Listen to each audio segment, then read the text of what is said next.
तो hey guys, welcome back to last moment tuitions. मेरा नाम अद्वैत है और आज के वीडियो में हम बहुत ही कम टाइम में डेटाबेस मैनेजमेंट सिस्टम्स जो है इस सब्जेक्ट को कैसे पास नहीं बल्कि कैसे ज्यादा अच्छे से स्कोर कर सकते हैं वो देखने वाले हैं। सो जैसा कि मैंने कहा कि ये सब्जेक्ट जो है इसमें पास होना अपना टारगेट होना ही नहीं चाहिए, क्योंकि और भी सब्जेक्ट जो है अपने सेमेस्टर के वो काफी ऑलरेडी हार्ड है। तो यहाँ पे अपना जो गोल होना चाहिए वो ये होना चाहिए कि मैं इसमें ज्यादा से ज्यादा कैसे स्कोर कर पाऊं, राइट। सो वही अपना पैटर्न रहेगा। तीन चीजें हम कवर करेंगे। सबसे पहले मॉड्यूल वाइज इंपॉर्टेंट क्वेश्चंस, फिर रिसोर्सेज एंड कहां से पढ़ना है, एंड फाइनली स्टडी प्लान। ठीक है, तो चलिए वीडियो को स्टार्ट करते हैं। तो starting with module number 1 which is introduction to database and data modelling. So यहाँ पे सबसे पहला चीज आ जाती है डीबीएमएस का आर्किटेक्चर विद प्रॉपर डायग्राम। सो यहाँ पे जो डायग्राम होना चाहिए वो करेक्ट होना चाहिए। अगर आप गलत बना के आओगे तो आपको कोई भी मार्क्स नहीं मिलेगा। ठीक है, फिर एसिड प्रॉपर्टीज बतानी है विद एग्जांपल्स। ठीक है, फिर आपको ईआर मॉडल कंपोनेंट्स के साथ एक्सप्लेन करना है कि भाई एंटिटी क्या होती है, एट्रीब्यूट्स क्या होते हैं, what are the relationships and so on.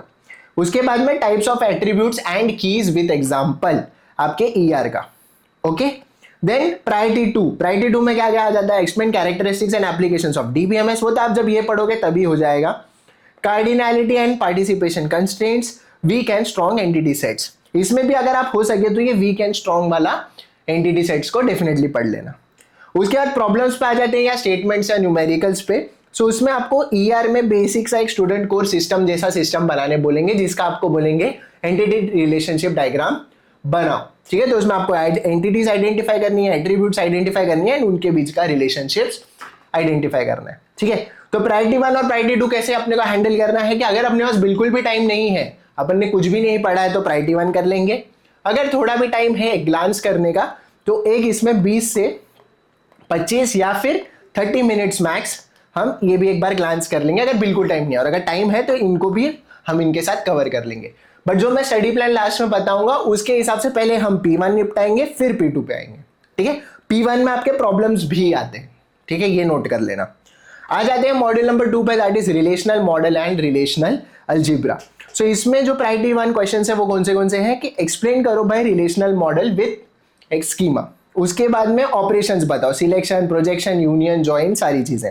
उसी का प्रॉब्लम्स में आपको पूछा जाता है कोई भी एक पकड़ के, सिलेक्शन, प्रोजेक्शन या जॉइन, ये तीन में से आपको कुछ भी पूछ सकते हैं। आपको एक स्टेटमेंट दिया होगा और उसको बोलेंगे आप रिलेशनल अलजेब्रा में उसको डिस्क्राइब करो, दैट्स इट। तो वही solve queries using relational algebra expressions, यही आता है। और उसमें ये तीन पढ़ लेना डेफिनेटली, ऑपरेटर्स है जो।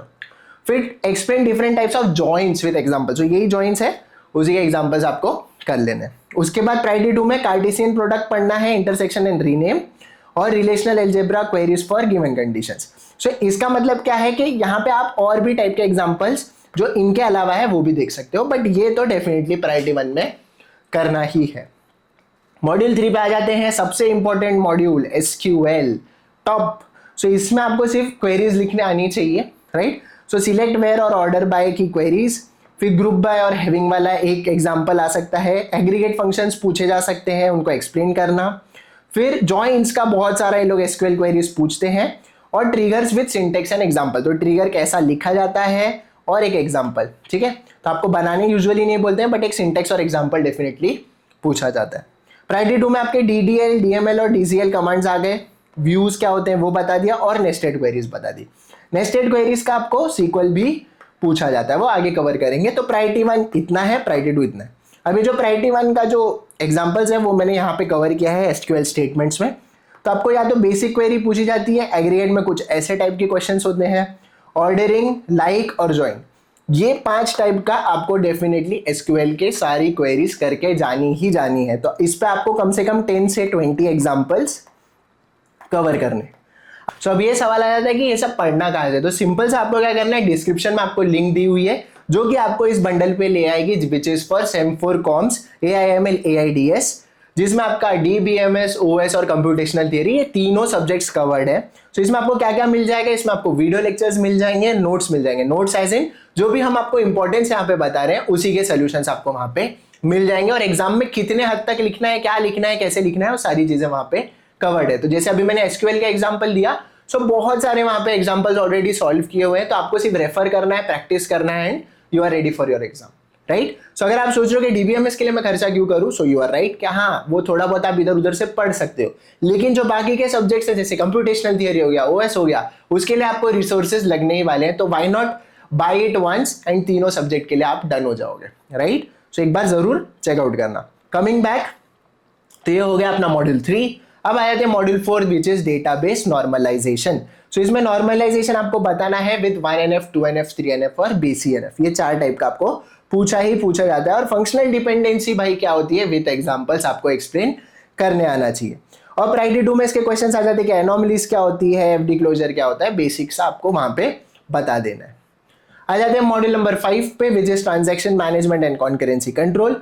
अगेन यहाँ पे भी आपको एसिड प्रॉपर्टीज बतानी है और आपको कॉन्करेंट एग्जीक्यूशन बताना है, conflict and view serialisability, 2PL 2 phase locking protocols, deadlock handling और लॉग बेस्ड रिकवरी मेथड्स बताना है। टाइम स्टैम्प ऑर्डरिंग प्रोटोकॉल और ट्रांजैक्शन स्टेट ये आपके हो जाएंगे ऑप्शनल और प्रायोरिटी 2। न्यूमेरिकल्स, सॉरी ये इसको इग्नोर कीजिए, एटॉमिक परसेंटेज का यहाँ पे न्यूमेरिकल्स नहीं है, देवा इधर से इसको एडिट कर देना। सो ये हो गया इसका प्रायोरिटी 1 एंड प्रायोरिटी 2 मॉड्यूल 5 का। आ जाते हैं फाइनल मॉड्यूल पे which is introduction to modern databases. So यहाँ पे NoSQL databases and types, तो आपका उसमें MongoDB आ गया, वो सारी चीजें वो सब आपको बताना है।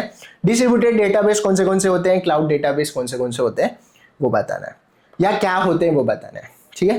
फिर आपका प्रायोरिटी 2 इसमें आ जाता है object oriented databases and advantages of modern databases, यहां से भी हटाना है देवा, ठीक है। एडवांटेजेस ऑफ मॉडर्न डेटाबेसेस, ये हो गया अपना priority 1 and priority 2 for module number 6।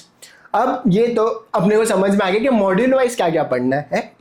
अब देख लेते हैं अपना priority which is the study plan. So इसमें सबसे पहले हम मॉड्यूल 3, 1 एंड 5 को टारगेट करेंगे विच इज, तो आपको अच्छे से एसक्यूएल की क्वेरीज कर लेनी है और उसका प्रायोरिटी 1 प्रायोरिटी 2 खत्म कर देना है, ठीक है।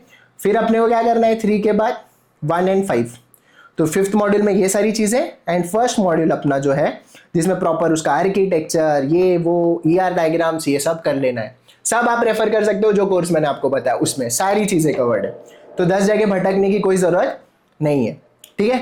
Once that is done will come back to module number 4, 2 and 6, ठीक है। तो 4 में क्या है आपका डेटाबेस नॉर्मलाइजेशन, छोटा सा मॉड्यूल है।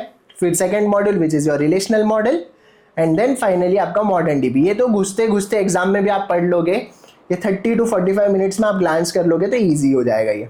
अगर थोड़ा बहुत भी आपको आइडिया है इसके बारे में तो ये ईजी हो जाएगा आपके लिए, ठीक है। इसके भी सारे वीडियोस और नोट्स कवर्ड है उस कोर्स में, तो अगर आप वो एक बार देख के भी एग्जाम में चले जाओगे तो आपका तैयारी कंप्लीट हो जाएगी, ठीक है। सो यही स्टडी प्लान अपना रहेगा फॉर DBMS। तो यहाँ पे अपना गोल पास होना नहीं बल्कि अच्छे से अच्छा स्कोर करना है। तो मैंने दोनों चीज आपको बता दी, जो अच्छा स्कोर करना चाहेगा वो P1 + P2 दोनों करेगा, जो सिर्फ पास होके थोड़ा अच्छे मार्क्स लाना चाहेगा वो P1 करके जाएगा, ठीक है। और जो प्रॉब्लम स्टेटमेंट्स है वो सबको ही करना है, वो डेफिनेटली पूछा ही जाएगा। जैसे SQL तो 110% आपको पूछा जाएगा, ठीक है। So that was it for DBMS। I hope आपके सारे डाउट्स क्लियर हो गए होंगे ना, आपको पता है कि DBMS में आपका स्कोरिंग स्ट्रेटेजी क्या होने वाला है। Thank you so much for watching this video. Channel को सब्सक्राइब कर लीजिए, वीडियो को लाइक कर दीजिए, कमेंट में आपको कोई डाउट पूछना है तो पूछ सकते हैं। डिस्क्रिप्शन में आपको लिंक दी हुई है कोर्स की भी और कम्युनिटी की भी, जिसको आप ज्वाइन करके बहुत सारे वहां पे हम रिसोर्सेज डालते रहते हैं, तो वो सब आप वहां पे गैदर कर सकते हैं। तो please do join. Thank you so much once again for watching this video. Have a nice day and all the best.